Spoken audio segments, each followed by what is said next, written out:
आज मुस्लिम लीग नून के दो रहनुमाओं ने एक प्रेस कॉन्फ्रेंस की है। आप ज़रा इसको सुने और फिर खुद ही फैसला करें कि ये वाकई ये बात दिल से कर रहे हैं या कोई ड्रामेबाजी है।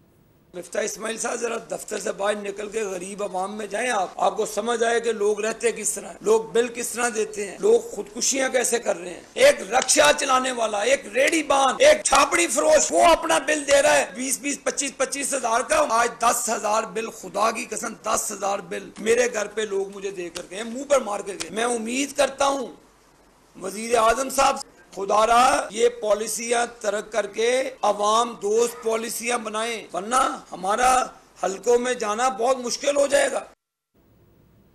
ये आबिद शेर अली साहब अपने पहलू में तलाल चौधरी साहब को बिठा के तो मिफ्ता इस्माइल साहब के बारे में कह रहे हैं कि आप अवाम दुश्मन पॉलिसियां बंद करें। और फिर वज़ीर आज़म शहबाज शरीफ साहब को भी कहा गया है कि भाई मेरे घर में लोग 10,000 बिल मेरे मुंह पे मार के गए हैं। तो रांझा साहब, मोहसिन शाहनवाज रांझा साहब ज़रा ये बताइए कि ये कोई ड्रामेबाजी हो रही है, कोई गुड कॉप बैड कॉप वाला चक्कर है, या वाकई आबिद शेर अली साहब ने दिल से कहा और आप भी यही समझते हैं कि मिफ्ता इस्माइल साहब की पॉलिसियां अवाम दुश्मन है?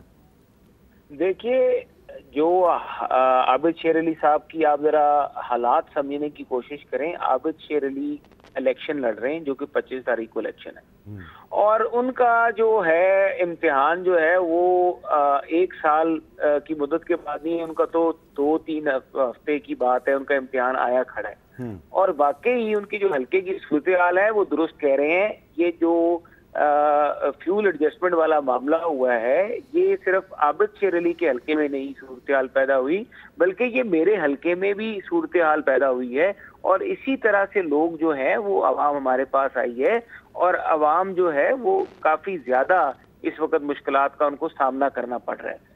रह गई बात मिफ्ता साहब की, वो एक बहुत लंबी डिबेट है, मैं उसमें नहीं जाऊंगा क्योंकि वो बेहतर है पार्टी का ये इशू है, उस पर मैं गुफ्तगू करने से अवॉइड करूंगा।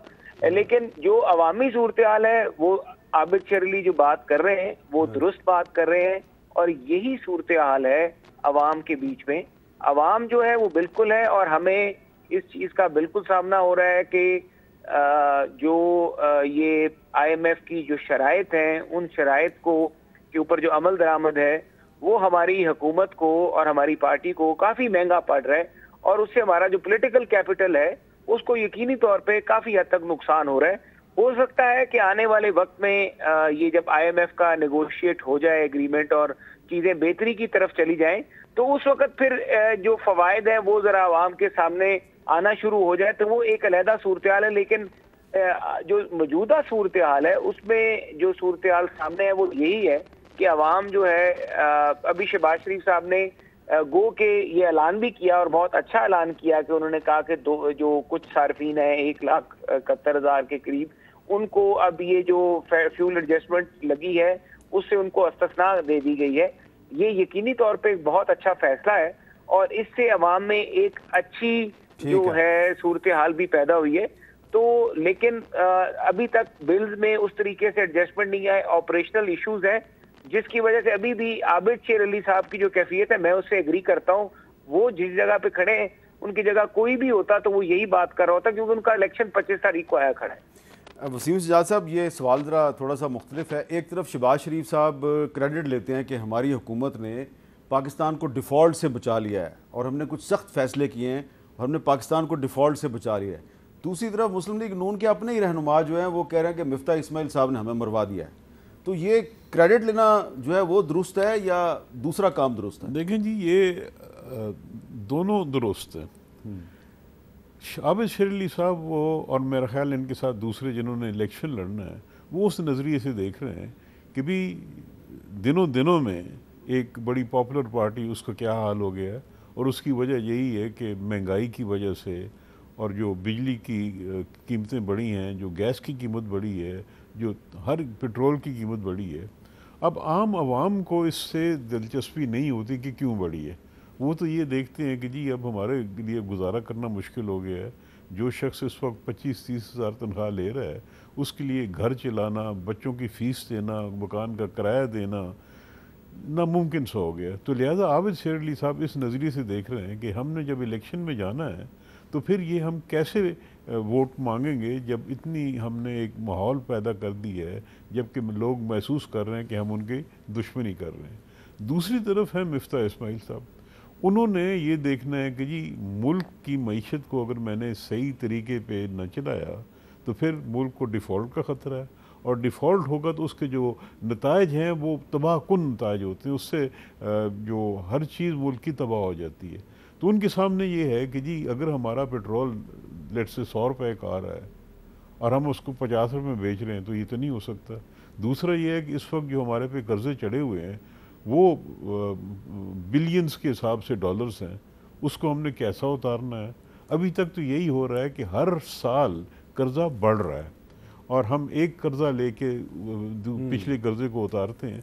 तो लिहाजा जो हकीकत है, रियलिटी है, ग्राउंड रियलिटी है, वो तो ये है कि हमने सख्त फैसले हमें करने होंगे और हमें कोई ऐसा तरीका कार इस्तेमाल करना होगा कि कोई हमारे कर्ज़े जो हैं कम से कम हर साल अगर 5% भी कम होते जाएं तो शायद हमारे लिए जो मुस्तकबिल है कोई बेहतर हो जाए।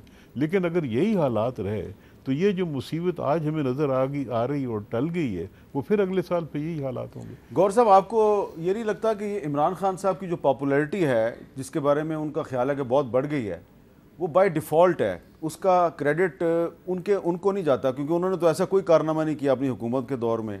क्रेडिट जाता है मिफ्ता इस्माइल को, वो है आपका असल हीरो। सर एक्चुअली खान साहब को तो बड़ा सारा क्रेडिट जाता है जो उन्होंने काम किया है, लेकिन ये हुकूमत जो कर रही है, इम्पोर्टेड हुकूमत जो कर रही है, उसका एक सिंपल सा जवाब है।